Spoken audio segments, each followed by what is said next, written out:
Murat müəllim, bu siz yaratdığınız biz klub formatı böyük maraq doğurur.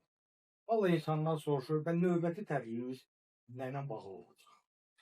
Növbəti tədbirimiz üçün çox maraqlı bir mövzu seçmişik. Bilirsiniz ki, bu günləri bizim üçün vacib olan faktlardan biri Ermənistan-Azərbaycan sülh prosesidir. Artıq müharibə geridə qalır. Biz düşünməliyik ki, dövlət, iki xalqlar bu sülh prosesini həyata keçirilməsində o bizim hansı çətinlərlə, çoxlu çətinliklərlə biz rastlaşacağıq. Bunu nə formada, nə cür həyata keçirdək? Ona görə ki, artıq müharibələrin hər zaman sonu sülhlə qurtarır və bəli, bizim bu 30 il ərzində çox ağırlı, çətin dövr keçmişik, biz üçün çətindir. Amma gələcək nəsillər üçün biz bu sülhü təmin eləməliyik.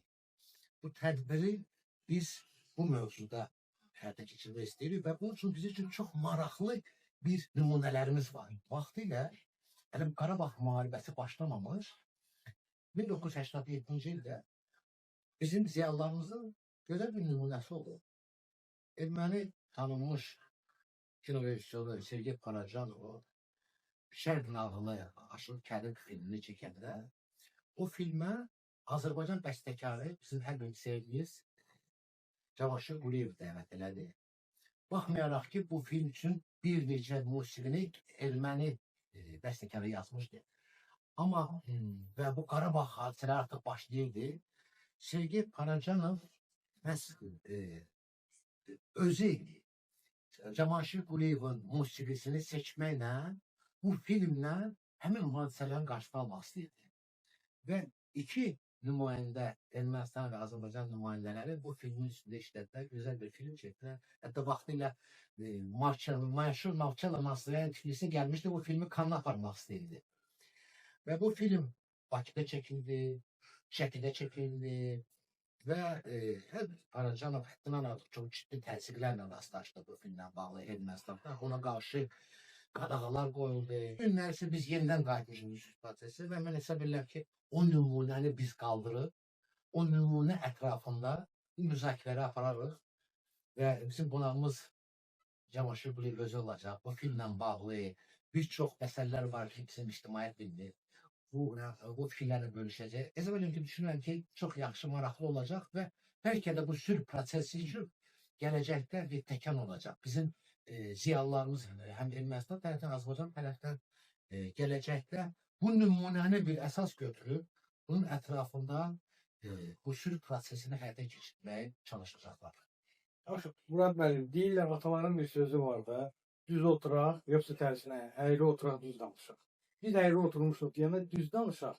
Bu ziyalıların bilirsiniz ki, əsasən Ermənistanda olan ziyalıların əfsuslar olsun, çox negativ rolu oldu Azərbaycan-Erməni münaqişəsinin alovlanmasında. 80-ci illərin sonu, 90-ların əvvəli və üzərindən belə deyək, bir dövran keçəndən sonra yəqin ki, tam məntiqə uyğun yenə ziyalılar toplaşsın və bu məsələnin çözülməsində iştirak etsin. Necə ki, mən bilən, əsasən erməni ziyalıların üzərində də məsuliyyət. Bu qədər itki oldu.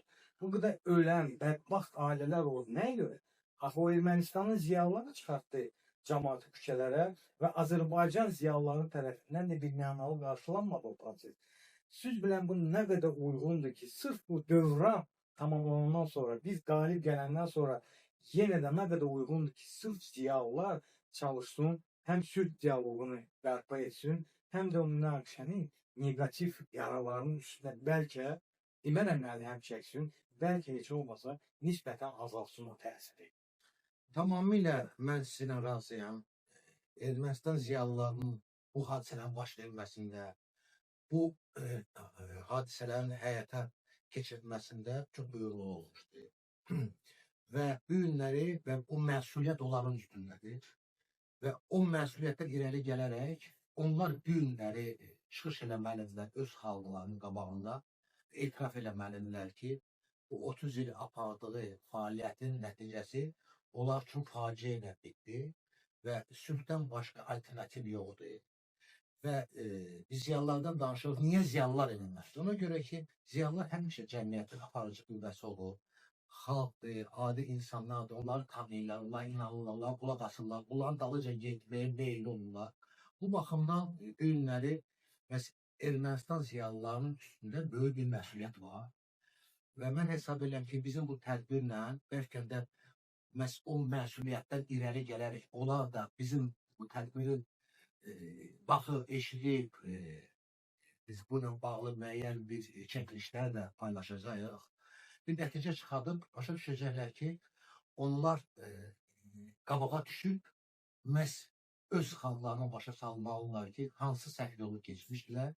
Və bilirsiniz ki, bu günləri Azərbaycan prezidenti, Ermənistan baş naziri artıq bununla bağlı Amerika Birləşmiş Ştatlarında rəsmi sənədlər imzalayıblar.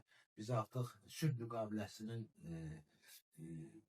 paraflanmasını həyata keçirmişik və çox güman ki, yaxın gələcəkdə bunu imzalayacağıq və bunlar hamısı gələcəkdə Cənubi Qafqazın inkişafına, bizim ölkələrimizin, bizim xalqlarımızın, bizim dövlətlərimizin firavan yaşaması üçün zəmin yaradacaq. Ona görə biz də hər birimiz çalışmalıyıq bu istiqamətdə əlimizdən gələn bu işləri həyata keçirməyə. Aşıq Qərimlə bağlı çox maraqlı mənim araşdırmam olub. O da inşallah sizin tədbirdə mən təqdim edəcəm. Şübhə edirəm ki, o da bir şok, yaxşı mənada həm erməni tərəfi üçün, həm bizim üçün yaxşı bir şok olacaq. Əlbəttə ki, Rizvan müəllim, sizin bu sahədə çox böyük təcrübəniz var. Sizi tamaşaçılar, sosial mediada sizin həddindən artıq çox izləyiciləriniz var və onlar da bu fikirləri eşidəndən sonra əlbəttə ki, maraqlanacaqlar və hesab edirəm ki, bizim hər birimizin borcumuzdur ki, bu istiqamətdə əlimizdən gələn fəaliyyəti həyata keçirdək